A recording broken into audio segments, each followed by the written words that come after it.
iniciar hoje o capítulo 6 do livro Você é Aquilo que Ama. E esse capítulo tem como título Ensine Bem Seus Filhos. Ele aponta para uma importante tarefa que nós temos como famílias, de famílias que foram inseridas e fazem parte do povo de Deus, de transmitir essa herança para os seus filhos, para os seus jovens, de maneira que eles, integrados a essa história do povo de Deus, eles possam dar continuidade a essa vivência, a essa prática, a viver essa identidade como filhos amados de Deus. Mas esse conhecimento, quando diz ensinar bem os filhos, porque significa que não é um conhecimento meramente intelectual que nós passamos. Esse conhecimento é mais um conhecimento, assim como o autor usa essa metáfora, de você se deslocar na rua, de você andar, de você conhecer a cidade, que é uma forma de aprendizado na locomoção, sem você se dar conta de que está aprendendo, mas aquele conhecimento está penetrando nos seus ossos, na sua intimidade, e você conhece de fato a cidade, conhece os seus meandros, conhece os seus becos, conhece as suas ruas, sabe se deslocar, mesmo que não tenha... E esse aprendizado não vem através de você estudar um mapa, você ter um estudo necessariamente sobre a cidade, você a compreende porque você anda pela cidade, é o andar pelo caminho, que alguns textos bíblicos dizem que nós devemos ensinar a criança o caminho que deve andar, comparar a vida a andar pelo caminho, que ela aprendendo esse caminho, esse andar, ela nunca vai esquecer dele, mesmo quando ela estiver já velha em idade, ela não se desviará desse caminho. Então a nossa tarefa como pais é passar para os nossos filhos essa compreensão do Evangelho como uma experiência de vida. E nós podemos até perguntar como é que você transmite esse conhecimento de vida, Então, a primeira coisa que nós devemos observar, nós como pais, é que a educação tem um fim, tem um telos, A educação cristã tem que usar uma pedagogia que, de fato, introduza os mais jovens, as crianças na fé, de forma que esse conhecimento seja experimentado, vivenciado e se transforme em práticas, em virtudes que vão manter essas pessoas no caminho, vão manter essas pessoas nessa comunidade de fé e vão receber essa herança, e vão dar continuidade a essa herança, porque a fé também é um pacto, de gerações. A vida cristã é um pacto de gerações, de famílias que são incluídas e passam a fazer parte de um povo de Deus. Então nós como pessoas litúrgicas, a liturgia exerce um papel fundamental para nos caracterizar, para nos ensinar dessa forma concreta, a andar no caminho, a sermos de fato discípulos de Cristo. Porque além de sermos pessoas que amam, nós somos também seres que adoram, nós somos pessoas que adoram. Então, formar bem os nossos filhos significa preparar, trabalhar o coração dos nossos filhos para que eles sejam de fato adoradores. Adoradores daquele que de fato deve ser adorado. Adoradores que adorem de fato a Deus com a totalidade do seu ser e da forma como Deus quer ser adorado, da forma como Ele revelou que Ele quer ser adorado, através da sua palavra. Jesus, quando fala com aquela mulher samaritana na beira do poço, ele diz a ela que os verdadeiros adoradores são os que o Pai procura. Ele não procura só pessoas que adorem no lugar A ou no lugar B. Ele procura pessoas que o adorem de todo o coração, de toda a sua alma, de todo o seu ser, ou seja, que adorem em espírito também em verdade, ou seja, na verdade que é revelada por Deus a forma como ele quer ser adorado. Isso significa que ele é que chama para a adoração, ele é o principal da adoração, né? É ele que deve ser adorado e não nós. Então, nós podemos,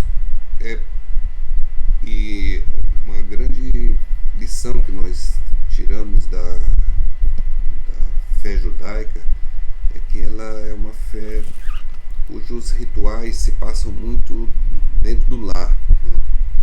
É no lar que a criança aprende a adorar a Deus, a ser grato a Ele por todos os seus benefícios, agradecer, sobretudo ao redor da mesa onde se passa esse conhecimento, né, dessas práticas, dessas virtudes, no sentido de reconhecer a bondade, a misericórdia, conhecer a Deus como provedor, né? Então ali já na infância ela aprende a orar, né, a adorar, a agradecer a Deus. Isso se passa no ambiente, no contexto da família. Vejo também que uma das principais festas litúrgicas judaicas ela gira também em torno da família, né?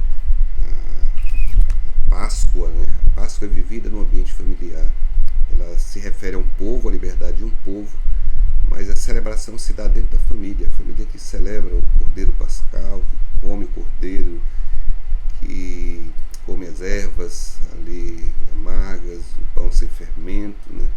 Então essas liturgias elas formam, elas moldam a identidade que caracteriza as pessoas.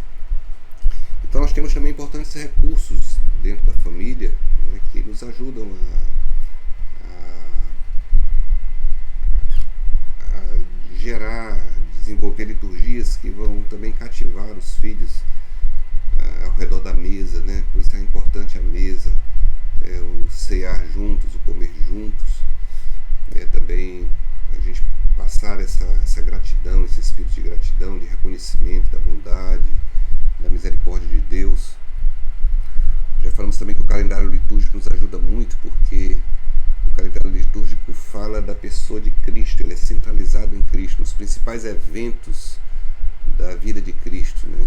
Como o seu nascimento, a paixão, o Espírito que ele envia, e ele enfim se manifestando como o Rei do Universo. Então, passar essa experiência do calendário litúrgico é importante não só para a criança, como para todos nós nos situarmos dentro da história de Cristo, né? Então, nós temos uma nova experiência do tempo. Também alguns eventos importantes na igreja, como por exemplo o sacramento do batismo, né? É importante a gente estar relembrando sempre para a criança o batismo, o ato do batismo, a ceia também que nos recorda esse alimentar-se, né, de Cristo, introjetá-lo, né? Revestirmos-nos dele, né? São todas imagens importantes que permanecem, né, na memória, na imaginação. Quadros também, além de cartazes que a gente usa com versículos bíblicos, né? É importante também a imagem, por exemplo, a imagem de Jesus carregando o cordeiro nos ombros, é uma imagem muito forte que fala a nossa imaginação, de vendo que o Senhor se preocupa conosco, apesar de muitas vezes sermos infiéis à aliança, a nos mantermos no caminho. Ele é aquele que vai ao nosso encontro, que nos resgata, que nos traz para si, aquele que se preocupa conosco. Então, essas são formas muito importantes de você instruir os filhos, no sentido de passar essa experiência, essas práticas que vão mantê-los no caminho.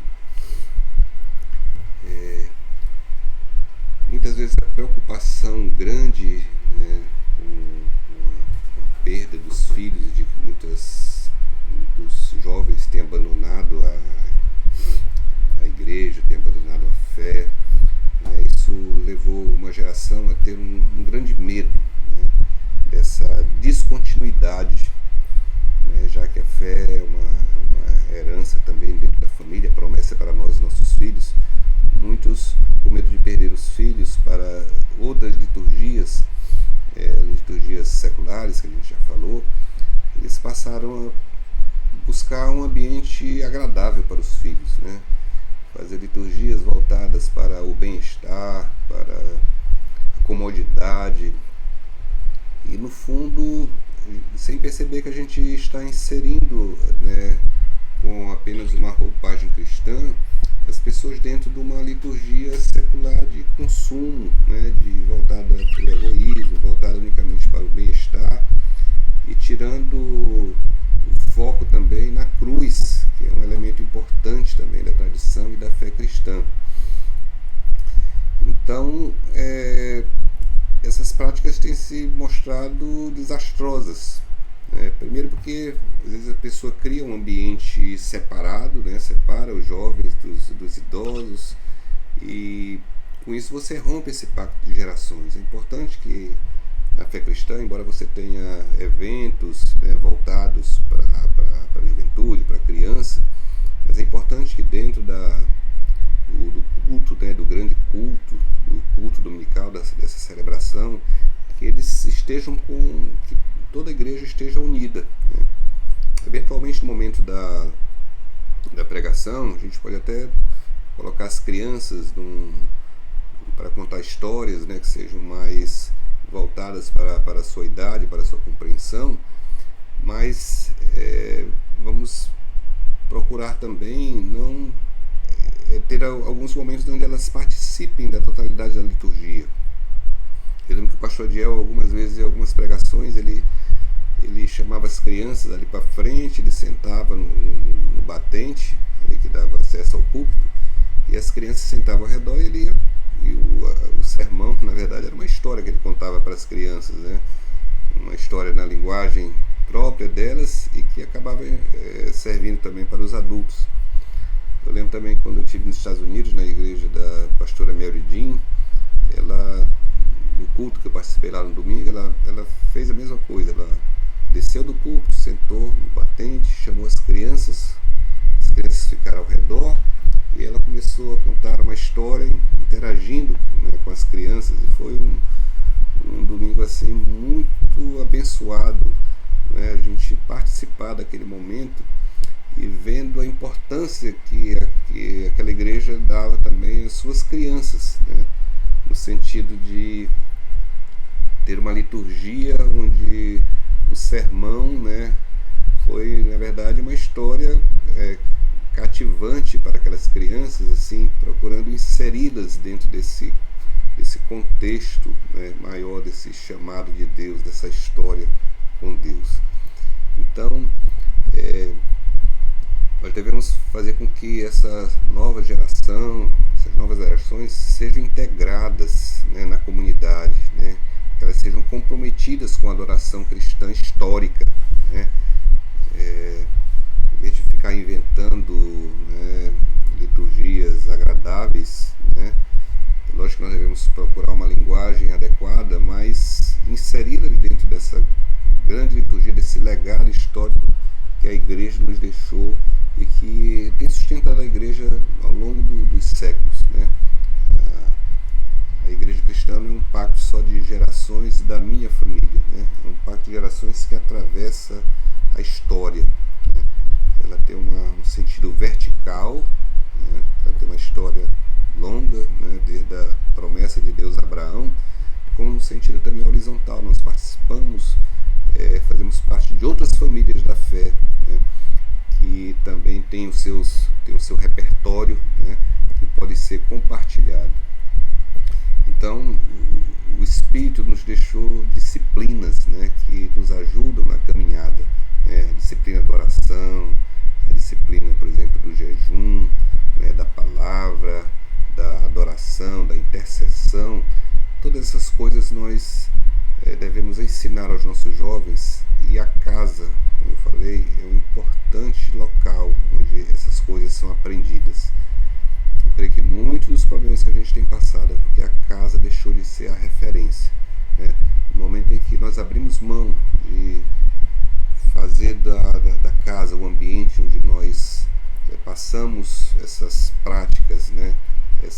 liturgia, esse conhecimento prático de Deus, da gratidão, do louvor, da adoração, no momento que a família abriu mão disso e se ateve unicamente a proporcionar segurança, né, para os filhos, alimentar, educação, outras coisas que são importantes também, nós comprometemos a formação cristã dos nossos filhos.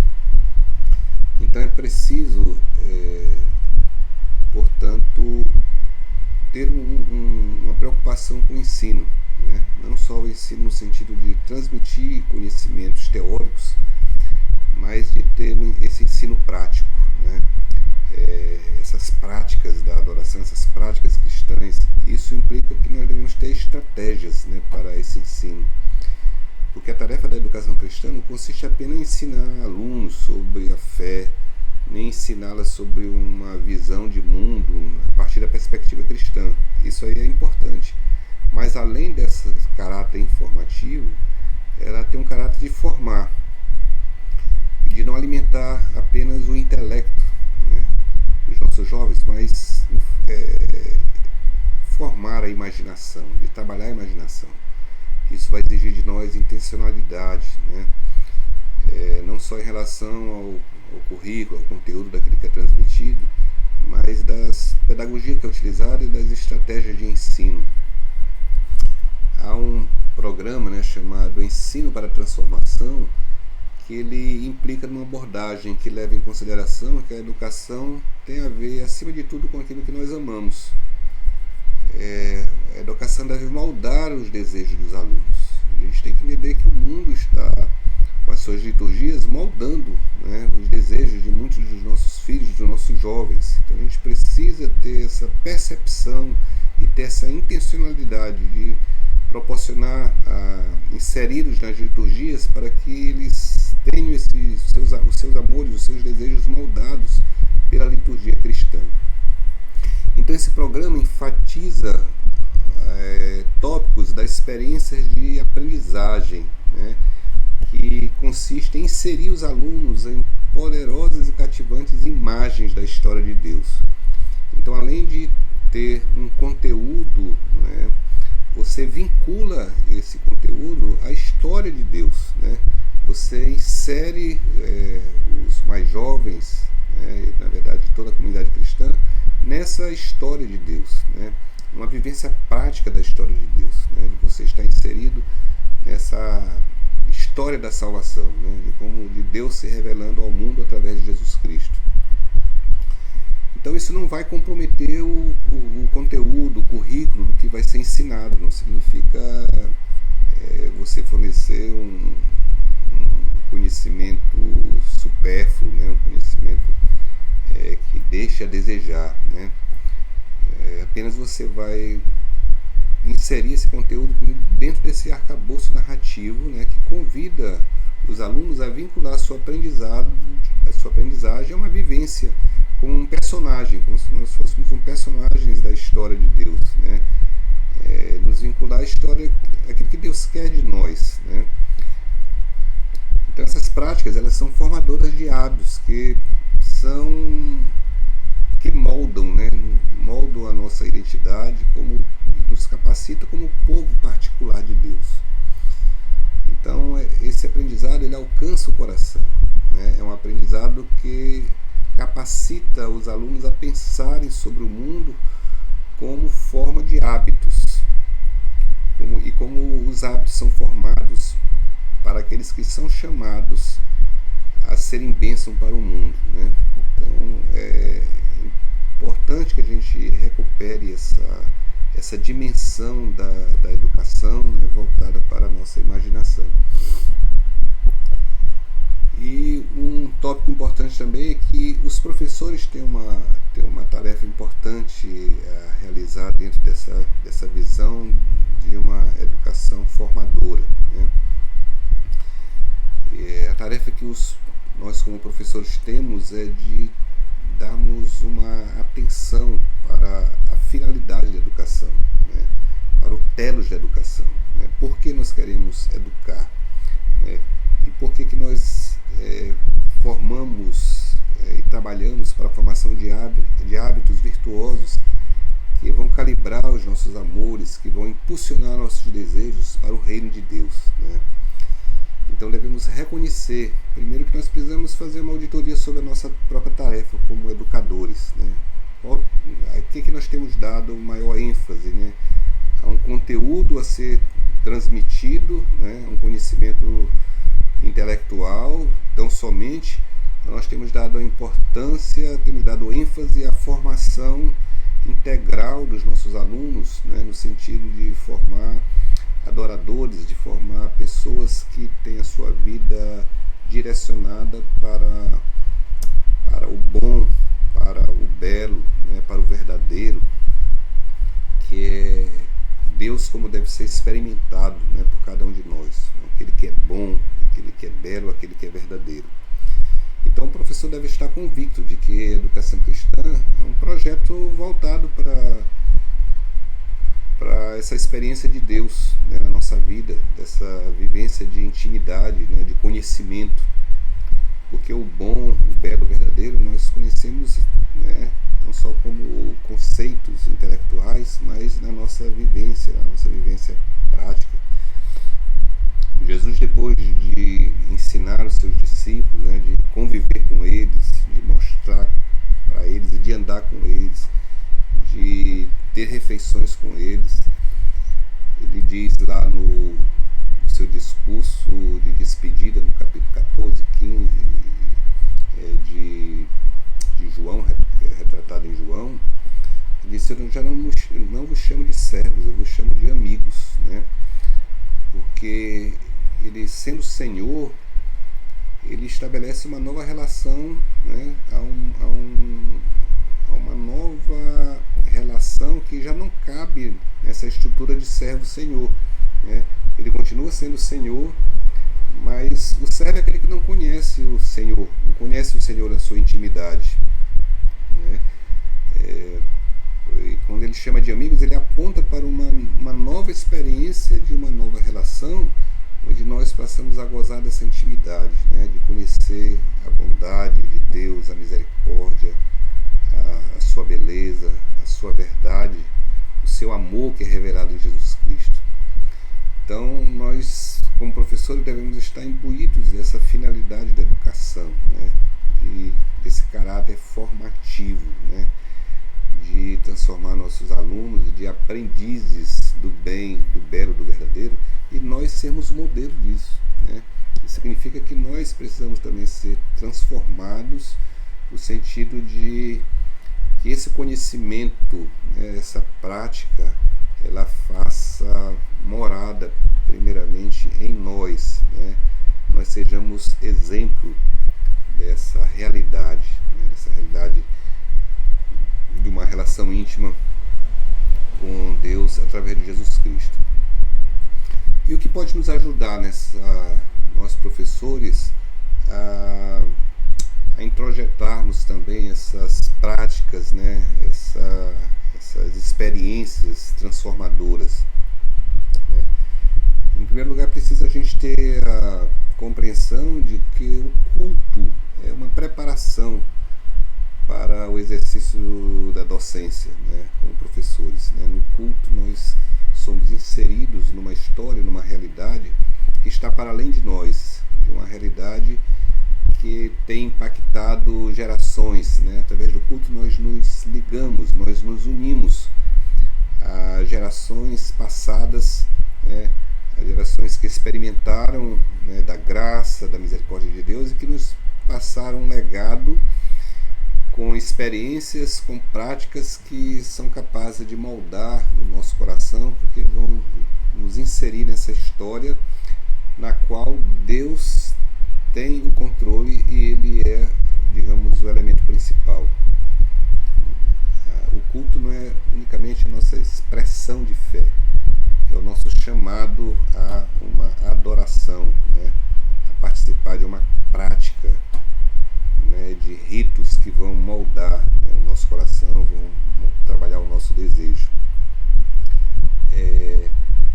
Importante também é que nós, professores, mantenhamos o hábito de trocar experiências, né, nossas experiências docentes, né, aquilo que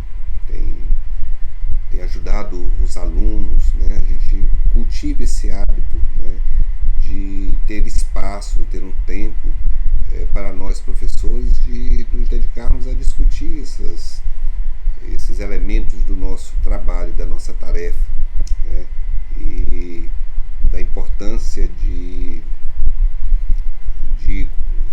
compartilharmos, né, experiências vitoriosas, exitosas, fazer refeições em comum, né, para partilhar essas experiências. Talvez nós, como professores, precisamos nos reunir assim também, estarmos juntos à mesa, né, compartilharmos essa experiência de uma forma mais descontraída, né, orar juntos, né, os professores orarem juntos, orar pelos seus alunos, né, os alunos sentirem perceberem que os professores têm interesse nessa formação, né, que estão envolvidos, né, que estão interessados em que esses alunos partilhem dessa fé que é comum, né.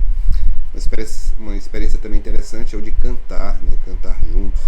Interessante como a música, o cantar comunitário, ele nos educa. Primeiro porque ele nos obriga a entrar num determinado tom, né, num determinado ritmo, né, e procurar cantar junto com os outros, né. Não adianta, se você adiantar ou atrasar, você vai levar a uma desafinação, né, vai levar a um desencontro. Então no canto nós aprendemos a buscar uma sintonia, né, buscar uma harmonia, né. Outra coisa é ler juntos, né, passar experiências de livros, né. Então, ensinar essas virtudes, né, nós não nascemos assim, né, preparados para isso. Nós precisamos ser formados, por isso que os professores precisam ser formados, os formadores precisam ser formados.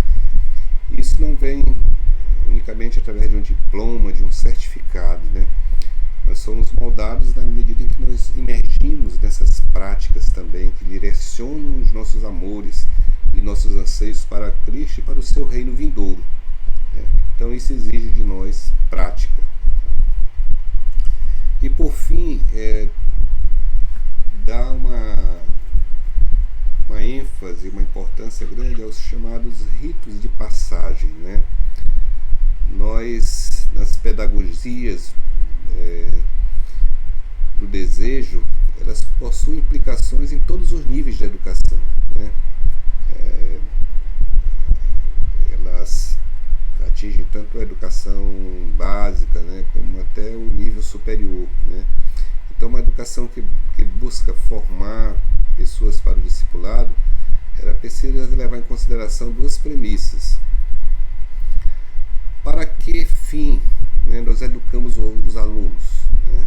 Porque às vezes a gente responder, para que fim? Quer dizer, qual é o telos? Tá? E por que queremos que os nossos alunos aprendam, né? Por que é importante para eles essa aprendizagem, né? Porque essa é a única forma de fato inseri-los no corpo, né? Sem essa aprendizagem, sem essas práticas, sem essas virtudes, né, nós podemos juntar as pessoas, mas não fazê-las um corpo, né, não inseri-las no corpo, numa história com Deus, né. Então a gente tem que estar consciente disso, que nosso dever, nossa tarefa não é unicamente juntar as pessoas, mas de fato inseri-las no corpo, né, no corpo de Jesus Cristo.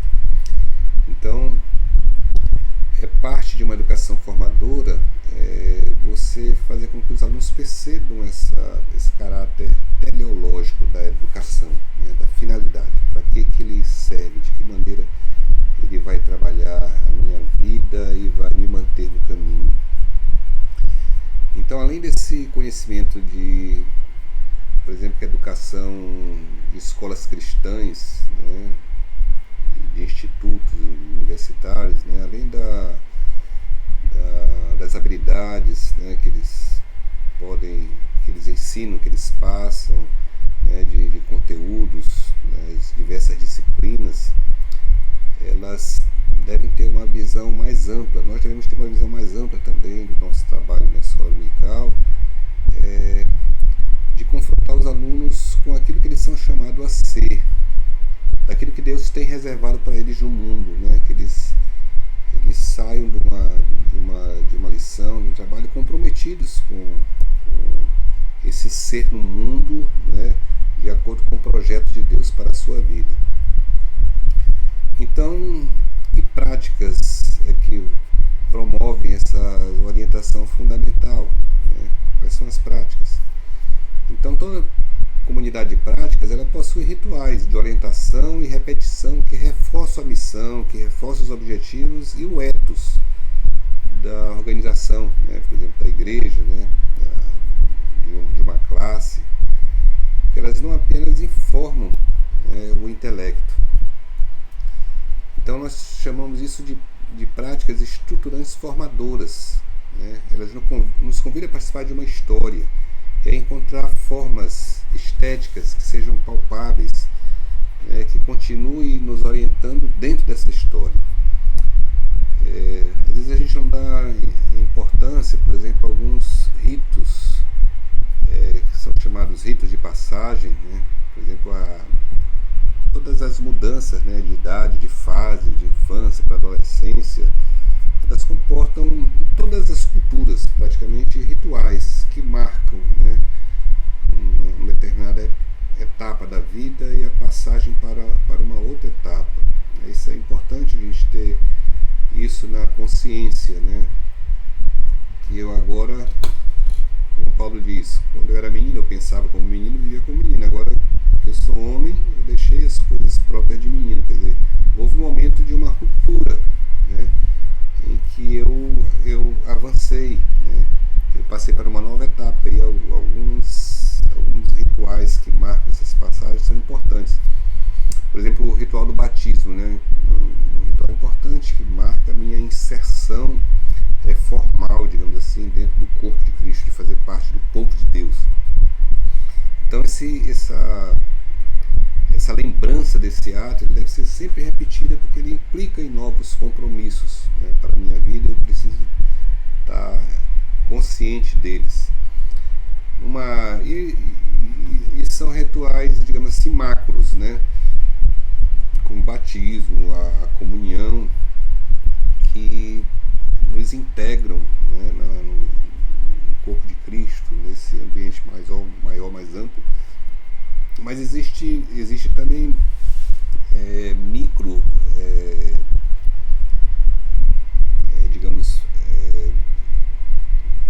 práticas estruturantes micro, né? Por exemplo, numa classe de escola dominical, nós vamos iniciar um novo estudo, né? A gente dá importância do que aquele novo estudo vai trazer para cada um dos alunos, né? O que ele vai proporcionar. Então você trazer uma marca, né, que dá início àquela nova etapa, né, naquela classe. E ao final também você marcar que as pessoas que concluíram aquele trabalho elas estão aptas para algumas coisas, né? Então esse reforçar esses elementos são importantes para as pessoas, né? Então em nível macro, né, e nível micro nós temos práticas, né, que vão sedimentando essa experiência e vão dando a nós cada vez mais a consolidação dessa nossa identidade como membros do corpo de Cristo. Então que nós de fato sejamos verdadeiros adoradores, que adorem a Deus em espírito e em verdade, e que nós mantenhamos os nossos jovens, as nossas crianças, né, alicerçadas na fé, levando a eles e imergindo eles nessas histórias que são fundamentais para o conhecimento em um nível mais profundo, né, um nível que penetra de fato nos nossos ossos. Que Deus nos abençoe.